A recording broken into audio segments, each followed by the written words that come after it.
Friends welcome to AH times. Friends ఈరోజు మీ అందరికీ వీడియోలో ఇప్పుడే వచ్చినటువంటి ఒక ఫ్లాష్ ఇన్ఫర్మేషన్ అప్డేట్ గురించి చెప్పడానికే ఈ యొక్క వీడియోని అయితే చేయడం అయితే జరుగుతుంది. సో ఆ ఫ్లాష్ ఇన్ఫర్మేషన్ అప్డేట్ ఏంటంటే మన యొక్క ఏపీ రాష్ట్ర వ్యాప్తంగా రేపు ఉదయం 7 గంటల నుండి అయితే మీ ఇళ్ళకైతే సచివాలయ అధికారులు అయితే వస్తారండి. అయితే మనకు ప్రభుత్వం అయితే సర్వే అయితే నిర్వహించబోతున్నారు. అయితే ఈ సర్వే అయితే మనకు ఎందుకు నిర్వహించబోతున్నారు ఏంటనేది మీకు క్లారిటీగా ఎక్స్ప్లెయిన్ అయితే చేస్తాను.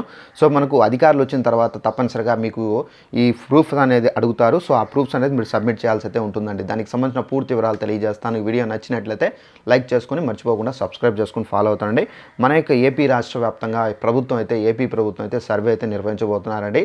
అయితే ఈ సర్వే పేరు వచ్చేసి మనకు వర్క్ ఫ్రమ్ హోమ్ సర్వే అండి. ఈ వర్క్ ఫ్రమ్ హోమ్ సర్వేకి సంబంధించి గ్రామ మరియు వార్డు సచివాలయంలో ఎవరైతే అధికారి ఉంటారో ఆ అధికారి మీ ఇళ్ళకైతే అంటే మీ క్లస్టర్లో ఎన్ని ఇల్లులు ఉన్నాయో ఆ అన్ని ఇల్లులకైతే రావడం అయితే జరుగుతుంది. ప్రతి ఒక్కరి ఇళ్లకు వచ్చి మీ యొక్క ఇంట్లో ఎవరైనా చదువుకొని ఉన్నారా, లేదా ఒకవేళ చదువుకొని ఉంటే ఖాళీగా ఉన్నారా, ఏమన్నా కూలి పనికి వెళ్తున్నారా, అంటే రీసెంట్గా మనకేందంటే కొంతమంది ఎంబీఏ చదువుకొని కూడా మనకేందంటే కూలి పనికి వెళ్తూ ఉంటారు. సో జాబ్స్ లేకుండా. సో ఇలా ఎవరైనా ఉన్నారా అనేది ఎవరైనా కొన్ని షాపుల్లో కొంతమంది షాప్స్లో పనిచేస్తూ ఉంటారు. సో ఇలా ఎవరైనా ఉన్నారా అని చెప్పేసి ప్రభుత్వం అయితే గుర్తిస్తారు. ఎవరైతే డిగ్రీ చదువుకొని 10th చదువుకొని ఇంటర్మీడియట్ చదువుకొని సో డిప్లొమా చదువుకొని అలాగే ఐటీఐ చదువుకొని ఎవరైనా ఖాళీగా ఉంటే కనుక అలాంటి వాళ్ళందరికీ ఐటీ ఫీల్డ్ తరఫున అయితే మనకేందంటే జాబ్స్ అనేది వర్క్ ఫ్రమ్ హోమ్ అంటే ఇళ్లలోనే ఉండి జాబ్స్ అనేది చేసుకునే విధంగా ఈ సర్వే అనేది నిర్వహిస్తున్నారండి.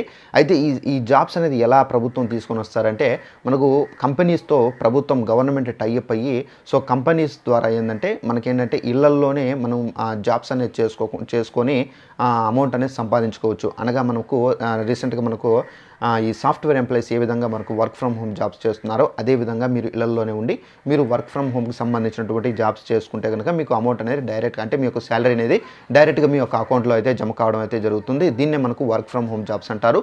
సో ఇదైతే మనకు గవర్నమెంట్ ఎవరెవరి ఇళ్లలో చదువుకొని ఖాళీగా ఉన్నారనేది ఎవరెవరు జాబ్స్ చేస్తున్నారని చెప్పేసి ప్రభుత్వం గుర్తించడానికి ఈ సర్వే అనేది చేస్తున్నారండి. సో దీనికి సంబంధించి గ్రామ మరియు వార్డు సచివాలయ అధికారులు అయితే రేపటి నుండి మీ ఇళ్ళకైతే వచ్చి ఈ క్వశ్చన్స్ అనేది అడుగుతారు. మీ ఇంట్లో ఎంతమంది ఉన్నారు, ఎంతమంది చదువుకున్నారు, ఎంతమంది జాబ్స్ చేస్తున్నారు, ఎంతమంది ఖాళీగా ఉన్నారు, సో పూర్తిగా ఇన్ఫర్మేషన్ అనేది గ్యాదర్ చేసి ప్రభుత్వానికి సబ్మిట్ చేస్తారు. సబ్మిట్ చేసిన తర్వాత ఈ సర్వేలో ఎవరైతే ఖాళీగా ఉన్నారో చదువుకొని అలాంటి వాళ్ళకి ఏంటంటే ఈ సర్వే అయిన తర్వాత మనకి ఏంటంటే కంపెనీస్తో టైఅప్ అయ్యి ఎవరెవరు ఖాళీగా ఉన్నారో అలాంటి వాళ్ళందరికీ సంబంధించి ఏంటంటే మనకు జాబ్స్ అనేది కండక్ట్ చేయడం అయితే జరుగుతుంది. సో ఇదండి ఈ సర్వే యొక్క ముఖ్య ఉద్దేశం. ఈ వీడియో నచ్చినట్లయితే లైక్ చేసుకొని ఛానల్ సబ్స్క్రైబ్ చేసుకోకపోతే వెంటనే ఛానల్ కూడా సబ్స్క్రైబ్ చేసుకొని ఫాలో అవుతుండండి. Thanks for watching this video. All the best.